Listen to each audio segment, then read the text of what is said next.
There are 5 toxic leadership trends that kill high employee engagement. And most managers don't even realize that they're doing it, that they're having this negative impact on employees.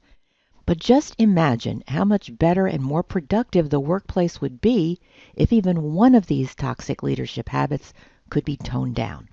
Let's talk about that. This is Business Confidential Now with Hanna Hasl Kelchner, helping you see business issues hiding in plain view that matter to your bottom line. Welcome to Business Confidential Now, the podcast for smart executives, managers, and entrepreneurs looking to improve business performance and their bottom line. I'm your host, Hanna Hasl Kelchner, and today we're going to continue with part 4 of the 5-part sneak preview of my new book, Seeking Fairness at Work, Cracking the New Code of Greater Employee Engagement, Retention, and Satisfaction. If you missed the first 3 episodes of that series, no worries. I have links to them in the show notes. And I'm going to give you a quick recap. In part 1, Unveiling the Truth, I explain how fairness is not an unreasonable expectation, how even as children, we understand it implicitly, and as adults, the ability to recognize unfairness or experience it never leaves us. We know it when we see it. Fairness is something we expect in all of our relationships, including the workplace employee-employer relationship, because they're based on an implied social contract. And if we want more than a transactional relationship and want to build trust so that we have more cooperation and enthusiasm, that's why in part 2, the key to retaining top talent, I dove into the need for good faith and fair dealing in our relationships, how the covenant of good faith and fair dealing are part of every contract, including the implied social contract. And what they basically mean is that we're obligated to play nice. Good faith means being honest and protecting safety, and fair dealing means providing reasonable support so as not to interfere with the goal of the relationship. Those covenants of good faith and fair dealing parallel Abraham Maslow's research on human motivation and his hierarchy of needs that you may be familiar with. At its most basic level, we want to satisfy our physiological need for food, water, and shelter, and physical safety. That's what honest compensation, for example, helps us achieve. And fair dealing parallels Maslow's next rung on the hierarchy of motivational needs, which is the need for esteem and a sense of belonging, sense of community. So last week in part 3 of this series, we analyzed how low employee engagement is really a response to what workers encounter in the workplace. Because even though managers have the positional power to set the rules, employees still have their own expectations under the implied social contract and those basic motivational needs expressed by Maslow. Expectations of good faith and fair dealing, as reflected in honest compensation, safe workplace conditions, and the need for reasonable management support. And so it's no surprise when those motivational things aren't being met, engagement drops like a rock. And that's why today I'm going to share with you the 5 most common toxic leadership behaviors managers don't even realize they're doing most of the time, things that betray good faith and fair dealing, and some of our basic motivational needs. These toxic leadership behaviors typically come disguised as the norms nobody wants to talk about. Remember how when you've started a new job and you're trying to figure out how things work, you may have been handed an organizational chart. And sure, that diagram of boxes and reporting relationships can tell you a lot about how authority and control is distributed. But you soon learn that each dotted line and solid line is a microclimate created by the people occupying those roles and how nice they play with each other. It's the quality of those connections that explains why an employee can have a great working relationship with one supervisor and a terrible experience with their replacement, even though they're doing the same high-caliber work in exactly the same job. Now, if you've been in the workplace for any length of time, you learn that organizations tolerate certain habits or idiosyncrasies that deviate from the mission statement. You know, those aspirational statements that talk about treating employees and customers with dignity and respect and obeying the law. Who's going to argue with that? Nobody, right? Okay, but at the same time, these organizations excuse uncivil conduct from certain people in power, or they turn a blind eye to open secrets. It's a double standard. And the people engaging in such toxic leadership get treated as sacred cows. It all feels very unfair. but it's what employees end up navigating every day and how things really work in an organization.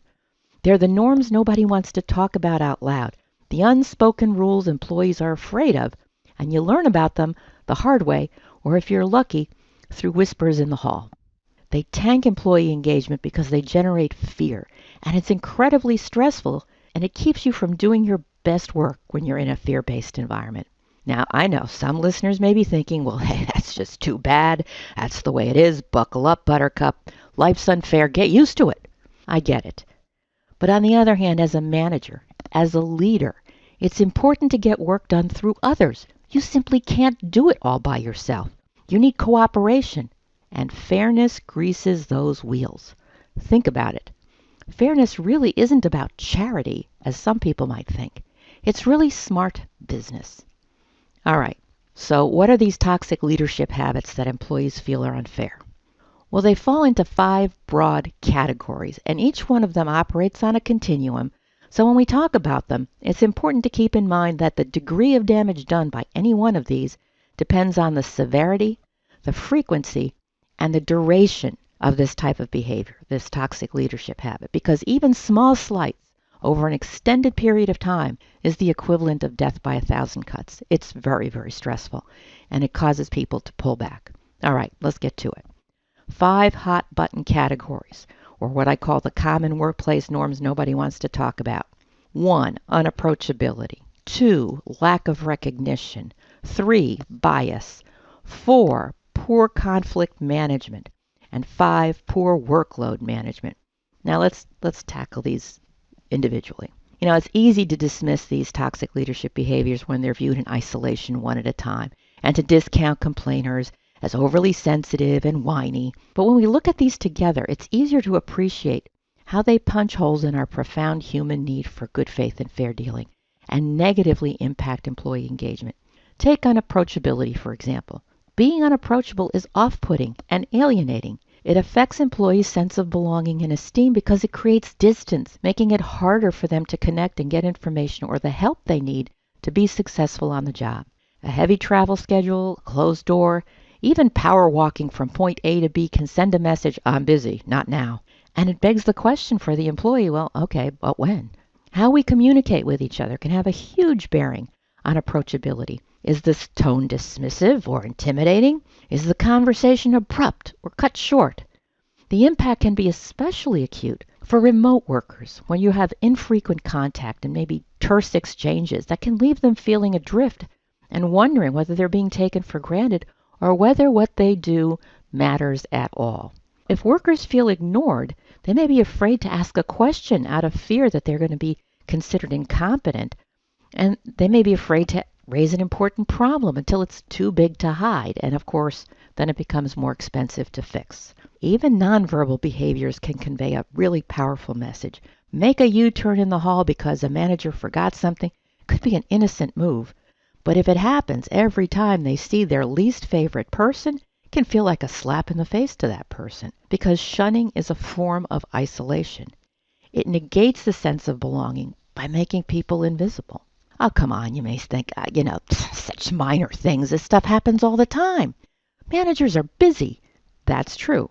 It does happen every day, and that's exactly the problem, because it may be minor to the leader, to the manager, but it's not trifling to the employee when they don't have an opportunity to access the support they need to do their best work. They need to know when management is time for them.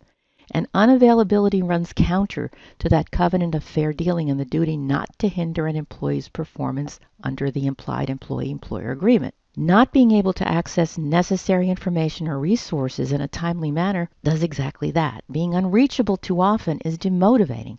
And research shows that absentee leadership is actually more isolating to employees than being treated poorly. So fairness is really about having reasonable access to management support. That's a fairness factor. And it's actually one of many fairness factors I highlight in my book. Actually, there's over 100 of them. Now let's talk about lack of recognition. That's another toxic leadership behavior that tanks employee engagement, because fair recognition is about being seen and given a voice. It's a motivational form of esteem and often thought of in terms of wages, raises, promotions. But a lack of recognition can also occur by playing favorites among employees or ignoring raised hands at meetings. That's just an example. It marginalizes an employee's sense of belonging and, like unavailability, whether it happens and how often it happens, factors in to how damaging it is to the workplace relationship. Now, lack of recognition can happen in other ways besides just wages.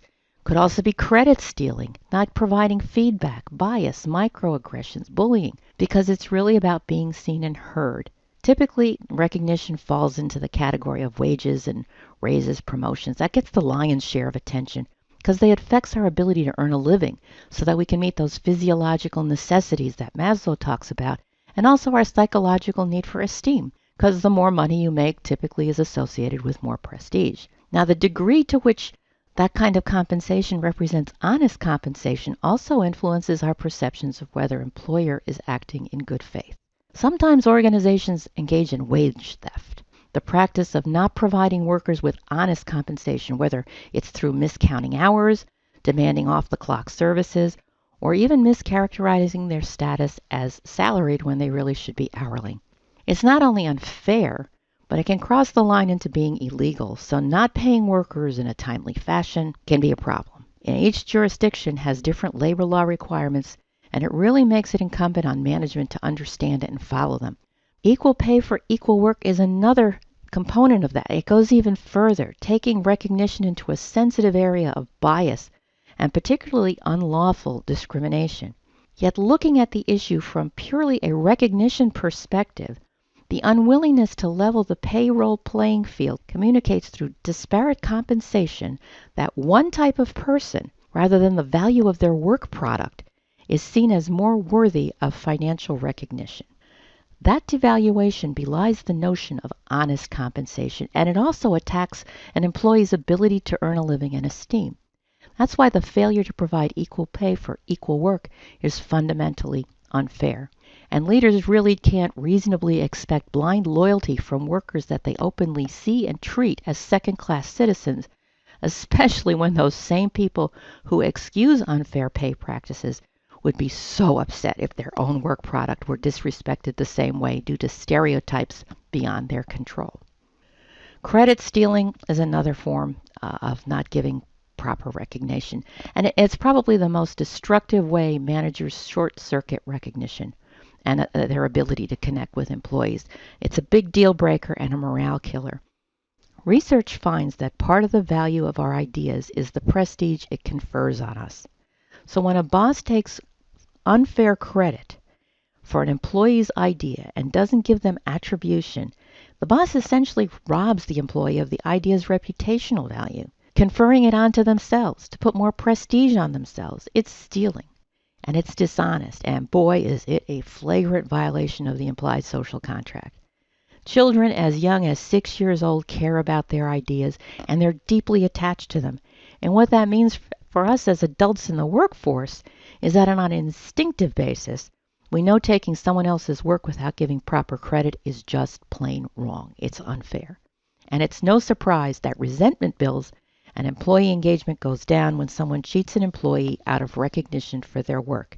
It doesn't matter whether it's the boss who passes it off as their own idea, pockets the credit and financial reward, or, this is my favorite, the colleague who misappropriates an idea during a meeting and is praised. You just love that one. You say something, it gets ignored, maybe even gets shot down. But then a few minutes later, somebody else says the same thing and they're the hero. And you just know that 6-year-old inside you is screaming in white-hot anger. It is infuriating. It is wrong. And worst of all, wielding power for personal gain to amp up your own reputation at someone else's expense sets up a win-lose dynamic. Collaboration and a sense of belonging, as well as any kind of psychological safety, takes a back seat when people are afraid of being cheated. Now, why it happens is often a form of bias, and bias drives a stake into the heart of fairness. Why? Because it drowns out facts with preconceived notions that either favor or prejudice individuals due to factors beyond their control. Bias is basically a form of tribalism, and how it impacts our sense of belonging and esteem in an organization depends on whether or not we're part of the in crowd.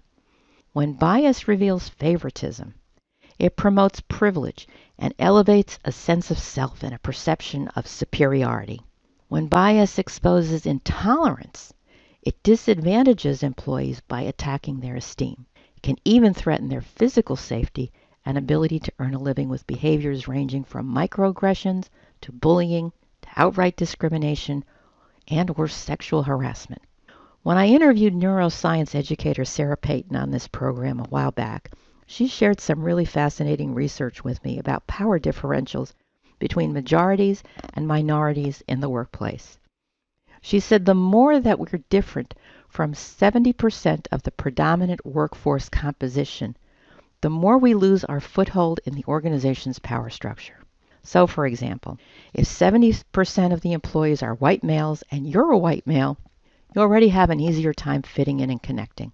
If you're not a white male, it's harder. How much harder? How much bias will you encounter? Well, it depends. What's critical about Payton's finding is how it highlights the importance of acceptance and inclusion by coworkers as central to an employee's sense of belonging. Fairness is really about legitimate acceptance and inclusion, and it doesn't happen by osmosis or by itself. If employees are not being intentionally included, they risk being unintentionally excluded, because obeying and conforming can mask implicit, unconscious, or systemic barriers such as class ceilings that dampen full employee participation. The pressure to conform and obey, to gain a toehold in a sense of belonging, is incredibly strong, especially in fear-based environments, those that have a lot of these unwritten rules. Back in the 1980s, when I first joined the workforce as a young lawyer, and yes, I'm dating myself here, so bear with me, a lot more women were flocking into the workplace, and the whole idea of diversity was frankly nothing more than tokenism and fitting in. The male power structure really wasn't too welcoming of a minority's point of view. They didn't want to hear it. The message we got through subtle and maybe not so subtle cues was that women should be seen and not heard. Organizations wanted the appearance of diversity, and if we insisted on having a voice, it was really in our best interest to parrot the party line and not be disruptive. Now, suppressing or minimizing our voice, appearance, and even values so as not to offend the sensibilities of the dominant white male power structure is something minorities of all stripes initially faced.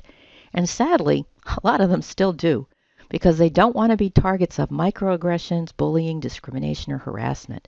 But unfortunately, the benefit of diversity and full employee engagement is lost without an inclusive culture to support it. And what that means for fairness in the workplace is that fairness is about treating your least favorite employee the same as your favorite. So to recap, toxic leadership behaviors and unwritten rules that we've talked about so far are unapproachability, lack of recognition, and bias. But there are two more, right? I talked about 5 at the beginning. 2 others are poor conflict management and poor workload management. Bullying is often the result of poor conflict management because people just don't know how to do it properly. And when expectations go unmet and bad news is delivered or disappointing performance observed, it is so easy to interpret it as a threat. But when leaders respond with an emotional outburst, it sends people diving for cover. It's extremely difficult for an employee to feel secure or have a sense of belonging when a manager is shouting, screaming, or cursing at them, and even worse, humiliating them in front of others. It makes you reluctant to raise a problem or deliver bad news because you're going to get blamed or maybe even lose your job.